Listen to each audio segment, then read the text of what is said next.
Hi friends, நான் உங்கள் நண்பன் குட்டி. இன்றைக்கி சிக்கன் 65 ரொம்ப ஜூஸியாகவும் கிறிஸ்பியாகவும் நம்ம பார்க்க போகிறோம். இதுக்கு என்ன பக்குவம், நம்ம மசாலா சேர்க்கும் பக்குவத்தை விட நம்ம அந்த அனலில் போட்டு எடுக்கிற பக்குவம் தான் நான் ரொம்ப பெருசுன்னு சொல்லியிருப்பேன். இதுக்கு முன்னாடி நிறைய வீடியோ சிக்கன் 65 வீடியோ போட்டிருக்கேன். பல்காகவும் போட்டிருக்கேன், கொஞ்சமாகவும் போட்டிருக்கேன், வீட்டில் செய்கிற கொஞ்சம் அரை கிலோவும் போட்டிருக்கேன்.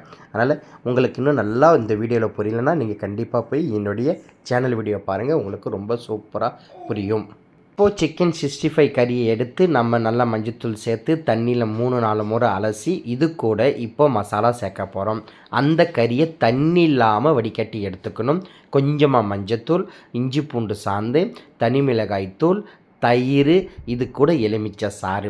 நல்லா புரிஞ்சுக்கிங்க, நீங்கள் மொத்தமாகவும் போட்டு கிளறினாலும் 65 நல்லா வரும். ஆனால் இந்த மாதிரி உப்பு, காரம், புளிப்பு கறியில் முன்னாடியே சேர்த்து பிசைஞ்சு ஊற வச்சு அதுக்கப்புறம் நீங்கள் மாவு சேர்க்கும் போது நல்ல ஒரு கறியில் காரம் சாரம் தெரியும். இப்போது சிக்கன் 65 மசாலா 50 கிராம் சேர்த்துக்கிட்டேன். அந்த சிக்கன் 65 மசாலா சேர்க்கும் போது தான் அந்த கொஞ்சம் ஃப்ளேவர் அந்த நமக்கு நல்லா எடுத்து கொடுக்கும், சாப்பிட நல்லா கூடுதலான டேஸ்ட்டு கிடைக்கும். கரம் மசாலா கண்டிப்பாக சேர்த்துக்கங்க, அதுவும் நல்லாயிருக்கும்.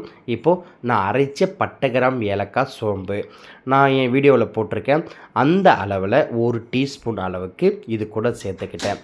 இப்போ சேர்த்த எல்லா மசாலாவும் நல்லா பிசைஞ்சு ஒரு 1/4 மணி நேரம் 20 நிமிஷம் ஊறினாலே போதும். அந்த மாதிரி ஊறின பிறகு திரும்பவும் இது கூட என்னென்ன சேர்க்குறேன், எண்ணெயில் எப்படி போட்டு எடுக்கிறேன், இதுக்கு நல்ல ஒரு வாசனை வர்றதுக்கான, அதாவது நம்ம இந்த பட்டை, கிராம், ஏலக்காய் சேர்த்தல அது எண்ணெயில் பொரியும் போது அந்த ஒரு வாசனை வரும் பாருங்கள்.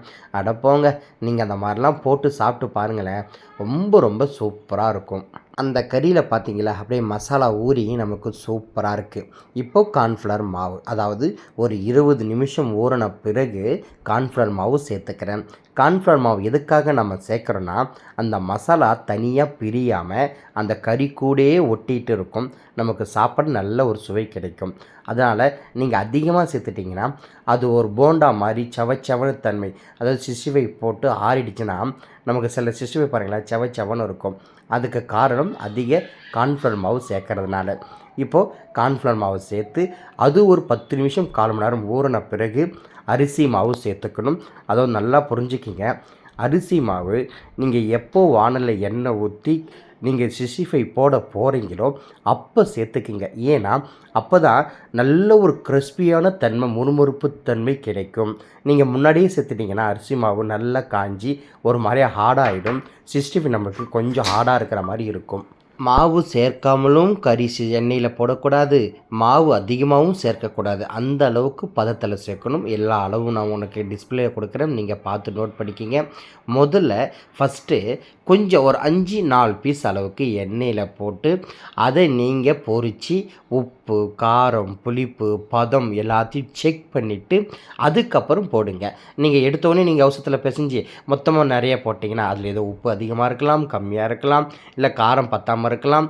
அதனால் இந்த மாதிரி எப்போவுமே நமக்கு இந்த ஒரு பதம் சொல்கிற அளவுக்கு முன்னாடி கொஞ்சமாக போட்டு அதை எடுத்து நல்லா சாப்பிட்டு பார்த்து அந்த ருசிக்கு ஏற்று எல்லாமே சேர்த்து குறைச்சி அதுக்கப்புறம் போடுங்க.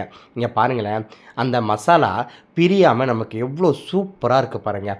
இது ரொம்ப ரொம்ப ரொம்ப முக்கியம். நிறைய பேர் இந்த மசாலா வீட்டில் செய்யும் போது எங்களுக்கு மசாலா பிரியுது, மசாலா ஒட்டுது அப்படின்னு நிறைய சொல்கிறாங்க. அதுக்கு காரணம்லாம் நீங்கள் செய்கிற வானல் ஃபஸ்ட்டு முக்கியம். நல்ல ஒரு வெயிட்டுள்ள பாத்திரமாக இருக்கணும். நீங்கள் கறி போட்ட உடனே போய் அதில் ஒட்டிக்கக்கூடாது.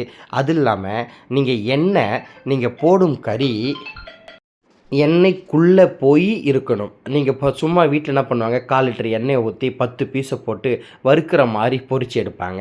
அதனால தான் உங்களுக்கு அந்த மாதிரி பிரச்சனைலாம் வருது. இப்போது நான் கருவேப்பிலையை சேர்த்து பொரித்து நமக்கு 65 எடுத்து வைக்கிற பேஷனில் போட்டுட்டு அதுக்கப்புறம் கறி சேர்த்து அதில் அள்ளி போடும்போது நல்ல ஒரு வாசனை கிடைக்கும். அதே போல் 65 எடுத்து அந்த பீஸை உதிரியாக போடுற மாதிரி கற்றுக்கணும். புதுசில் இதெல்லாம் வராது, நமக்கு போடும்போது கையில் எண்ணெய் திருப்பி அடிக்கும், சுடும். அதனால் நான் இங்கே என்ன சொல்கிறேன்னு நல்லா நோட் பண்ணுங்கள். நீங்கள் கறி போடும்போது அனல் கம்மியாக இருக்கணும். நல்லா புரிஞ்சுக்கங்க. நீங்கள் போட்ட உடனே மேல் தோல் நல்லா சுருங்கி பொரிஞ்சிடுச்சுன்னா உங்களுக்கு உள்ள கறி வேகாது. அதனால் நீங்கள் கறி போடும்போது அனலை குறைச்சி அந்த பீஸை நீங்கள் உதிரி உதிரியாக போட்டால் தான் உங்களுக்கு தனித்தனியாக உடஞ்சி வரும். உங்களுக்கு மேலே சீக்கிரம் பொரியாமல் ஒரே சமமான வேக்காடு கிடைக்கும். அது இல்லாமல் அந்த அனல் கம்மியாக இருக்கும்போது நம்ம கையில் எண்ணெய் பட்டாலும் அதிக சூடு இருக்காது. இப்போ கறியை போட்டுட்டேன், அனல் பதத்தை அதிகமாக வச்சுட்டேன். இது ரொம்ப ரொம்ப விஷயம். என்னோடய 65 வீடியோ நான் ஒரு 5-6 வீடியோ போய் என் சேனலில் போட்டிருக்கேன். எல்லாமே போய் பாருங்களேன். அவ்வளோ தெளிவாக விளக்கமாக நம்ம அந்த மசாலா சேர்க்கறத விட நமக்கு அந்த இஞ்சி பூண்டு சாந்து இதெல்லாம் சேர்க்கறத விட இந்த அனல் பக்கம் ரொம்ப முக்கியம். இதனால தான் நல்ல ஒரு ஜூஸியாகவும் கிறிஸ்பியாகவும் நம்ம எடுக்க முடியும். இந்த கறியை அலசி எடுக்கும்போது அதிக தண்ணி இல்லாமல் வடிகட்டி எடுத்து மசாலா சேர்த்தா தான் உங்களுக்கு அந்த மசாலா பிரியாமல் உடையாமல் உங்களுக்கு சூப்பராக அந்த கறியில் ஒட்டி சாப்பிட நமக்கு நல்லாயிருக்கும். நல்லா புரிஞ்சுக்கிங்க. 65 ஒரு ஈஸியான வேலை, ஈஸியான செய்முறை. ஆனால் நம்ம செய்கிற பதத்தினாலையும் பக்குவத்தினாலும் மட்டும்தான் நல்ல ஒரு முழுமையான 65 உருவாக்க முடியும். அதுபோல் 65க்கு கொஞ்சம் இஞ்சி கூடுதலாக சேர்த்துக்கிங்க. அந்த காரம் 65ல் சாப்பிடும்போது நமக்கு ரொம்ப நல்லாயிருக்கும். கடைசியாக 65க்கு கலர் ரொம்ப முக்கியம். தேவைன்னா ஃபுட் கலர் சேர்த்துக்கங்க, உங்கள் சாய்ஸ். ஆனால் கொஞ்சமாக சேர்த்து கலர்ஃபுல்லாக பார்த்து சாப்பிடும் போது தான் நமக்கு அதிக இன்ட்ரெஸ்ட் கிடைக்கும். சில டைமில் நம்ம மசாலா அதிகமாக சேர்த்து செய்யும் போது கண்டிப்பாக அந்த கலர் கிடைச்சிடும். நான் இந்த 65ல் கலர் சேர்க்கவே இல்லை. ஆனால் உங்களுக்கு நல்ல கலர் வேணும்னா கொஞ்சமாக ஃபுட் கலர் சேர்த்துக்கங்க, ஒன்றும் பிரச்சனை இல்லை.